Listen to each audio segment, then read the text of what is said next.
Selamat pagi, selamat siang, selamat sore, Bapak Ibu dosen dan teman-teman sekalian. Terima kasih telah hadir dalam presentasi saya. Perkenalkan, nama saya Nikodemus Riko Irawan, NIM 185214065. Di sini saya akan mereview jurnal yang berjudul Solar Water Distillation Using Energy Storage Material, atau yang dalam bahasa Indonesia artinya destilasi air energi surya menggunakan bahan penyimpanan energi. Jurnal ini berasal dari India yang dibuat tahun 2015. Penulis jurnal bernama M. Sikat, Binod Khadka, Yenam Laikna, P. Mohan Sai Kiran, Nikhila Alapati, Sonika Verrameni. Jurnal ini membahas tentang satu cara untuk meningkatkan efisiensi penyimpanan energi dalam destilasi air tenaga surya, salah satunya yaitu penyimpanan energi. Energi surya merupakan salah satu sumber energi non-konvensional yang banyak digunakan, dan pada era ini penyimpanan energi dan teknologi energi terbarukan telah mendapat perhatian lebih di seluruh dunia sebagai kemajuan ekonomi serta industrialisasi.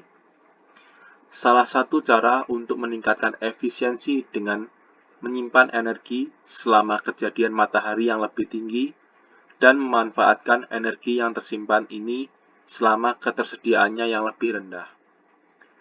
Teknologi penyimpanan yang efisien diperlukan untuk menyimpan energi ini untuk memenuhi permintaan energi sepanjang siang dan malam. Sehingga ketika energi yang dibutuhkan sewaktu-waktu ingin digunakan, bisa langsung dipakai, tidak harus menyimpan energi lagi.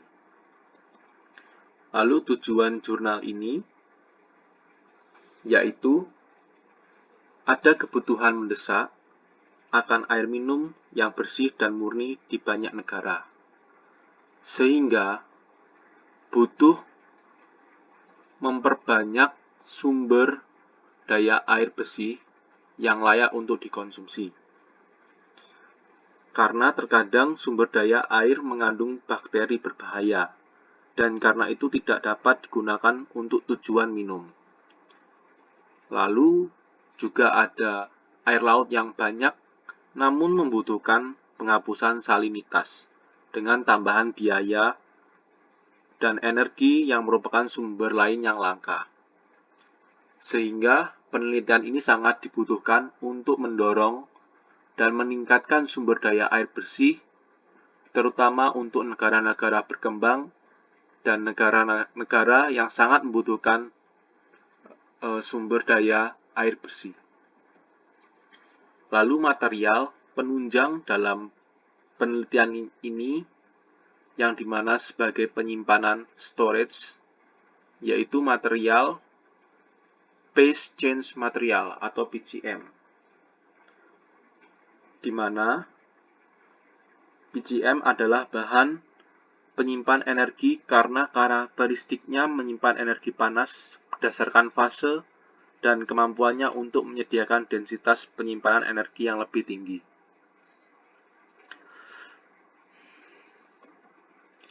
Metode yang digunakan dalam jurnal. Metode yang digunakan dalam jurnal yaitu menggunakan metode desalinasi, yang merupakan metode untuk menghilangkan kadar garam berlebih pada air untuk menghasilkan air yang dapat dikonsumsi manusia, hewan, ataupun tumbuhan.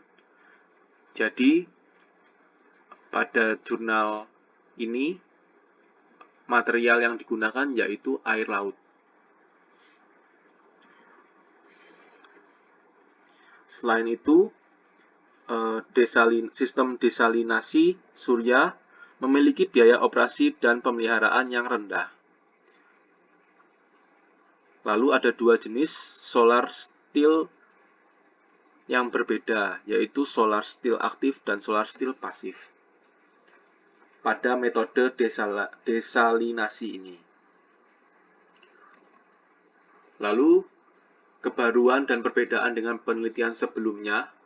Untuk penelitian sebelumnya, yaitu menggunakan tipe solar steel aktif, di mana komponen pada tipe solar steel aktif seperti katup dan pompa telah ada dan memiliki elemen bergerak, dan untuk fokus jurnal yang sekarang ini yang diteliti menggunakan tipe solar steel pasif, di mana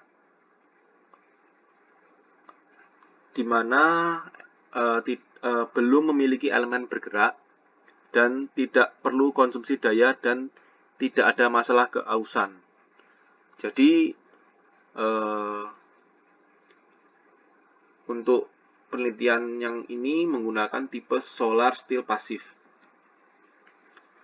Gambar yang pertama ini adalah gambar tipe solar yang aktif. Ini gambar kedua, yaitu pasif tipe solar steel. Ini single slope solar steel. Ini satuannya cm.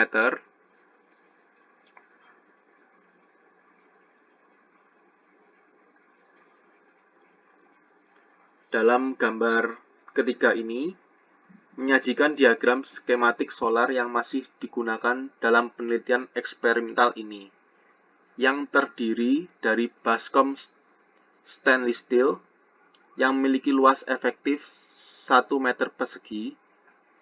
Solar steel ini terbuat dari stainless steel dengan semua dimensi dalam sentimeter, seperti yang ditunjukkan pada gambar 3. Jadi ini 146 ini dalam satuan sentimeter, dengan semua dimensi dalam sentimeter. Lalu, lembaran stainless steel memiliki ketebalan 0,8 mm, yang terdiri dari penutup atas kaca transparan dengan kemiringan 32 derajat dan dilapisi dengan cat hitam untuk menyerap energi matahari semaksimal mungkin.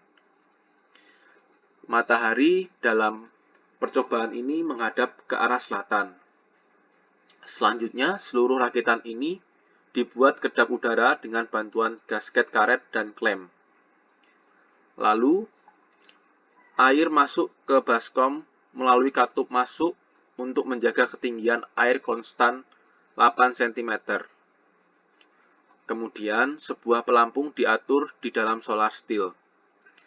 Dari hasil tersebut, destilasi ditampung dalam botol dan diukur suhunya seperti penutup kaca luar, penutup kaca dalam, suhu air bak, suhu uap, dan suhu lingkungan.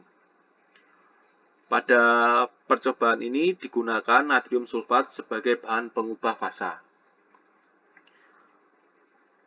Dan semua pekerjaan eksperimental dilakukan pada bulan Februari di Hyderabad, India. Dan ini hasil dari penelitian yang pertama pada gambar 4 itu menunjukkan grafik variasi energi surya, radiasi matahari ini teman-teman, dan terhadap waktu. Jadi output dari destilasi surya tergantung pada insiden radiasi matahari yang menunjukkan variasi flux radiasi matahari terhadap waktu. Hal ini meningkat seiring waktu pukul 12 siang dengan flux maksimum mencapai 1111,3 W per meter persegi dengan adanya natrium sulfat. Gambar 4 menunjukkan variasi radiasi matahari dengan waktu. Terlihat bahwa radiasi meningkat dari pagi hingga sore, dan itu berkurang. Radiasi maksimum dicapai pada pukul 12 siang dalam sehari. Jadi ini tanpa natrium sulfat. Lalu penelitian percobaan yang kelima, yaitu keterangan variasi suhu cekungan dengan waktu. ini sudah menggunakan natrium sulfat, teman-teman. Lalu, percobaan ke-6, keterangan grafik variasi suhu air dengan waktu. Selanjutnya, keterangan grafik variasi suhu gas dengan waktu. Lalu, pada gambar 8, keterangan grafik variasi suhu di dalam penutup kaca dengan waktu. Lalu, di gambar 9, keterangan grafik variasi suhu luar penutup kaca dengan waktu. Untuk gambar 5 sampai gambar 9, itu menunjukkan suhu cekungan, suhu air dan suhu uap, suhu dalam penutup kaca dan suhu luar penutup kaca. Semua kasus suhu akan meningkat sehingga siang hari menurun sesudahnya. Diamati bahwa lebih dengan adanya bahan berubah fasa dalam fasa yaitu natrium sulfat dibandingkan dengan bahan tanpa perubahan fasa natrium sulfat.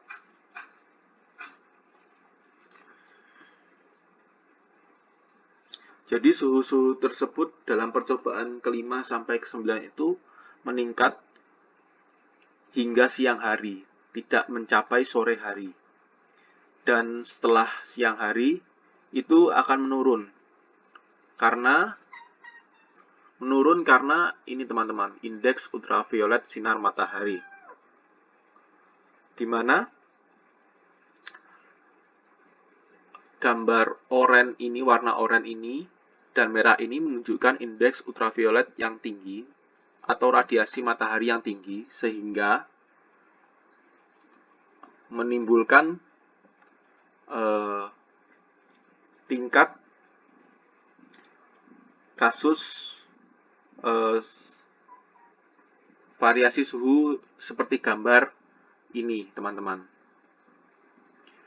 Lalu kesimpulan dari jurnal ini, penelitian ini dilakukan untuk mengevaluasi kinerja tenaga surya yang digerakkan oleh energi terbarukan dengan fungsi ketersediaan energi. Sehingga proses ini menjanjikan untuk desalinasi dan layak secara ekonomi. Jadi kesimpulannya,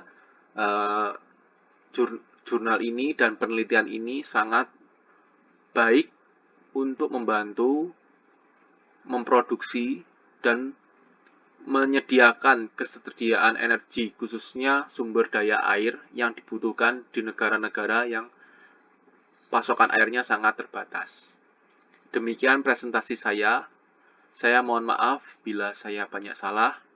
Terima kasih atas teman-teman dan Bapak Ibu dosen yang telah mendengarkan presentasi saya. Semoga saya bisa lebih mengoptimalkan lagi ketika saya besok akan berpresentasi lagi.